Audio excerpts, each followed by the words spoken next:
Karaps TV, kain po tayo. Medyo alas 10 na ng umaga. So ngayon hindi tayo nakakakumpra kasi ng pakalimasag, kaya wala tayo dala limasag ngayon, tsaka isda.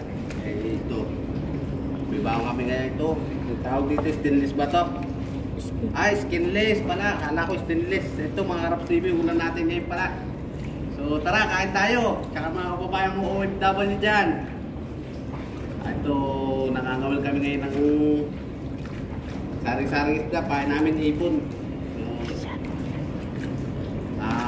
Shout out nga pala sa lahat dyan. Tsaka sa mga viewers natin. So ito mga Karaps TV, kain ulit tayo. So yun lang mga Karaps TV. Maraming salamat sa inyong pagpapanood. Okay mga Karaps TV, ito pauwi na tayo. Tanghali na.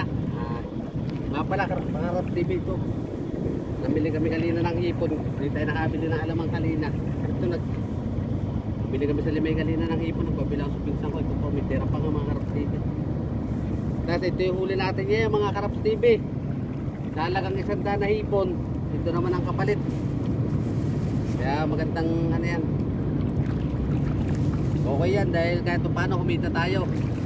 Makakaulam na tayo ng mga kulapo. Mga kalaskasin. Yan o mga Karaps TV o. Buhay pa o. Mamaya sasabawan natin yan mga Karaps TV. Mayroon pa tayong pambigas. So yun lang mga Karaps TV. Maraming salamat sa pagpapanood ng aming video. God bless sa inyong lahat. Ayan, nandito na kami. Malapit na kami sa tabi mga Karaps TV. Ayan, nakikita nyo na. Yun yung isa namin kasama yan mga Karaps TV. Yung mga nakapayong po. Ayan mga Karaps TV. Yun yung isa, pauwi na rin.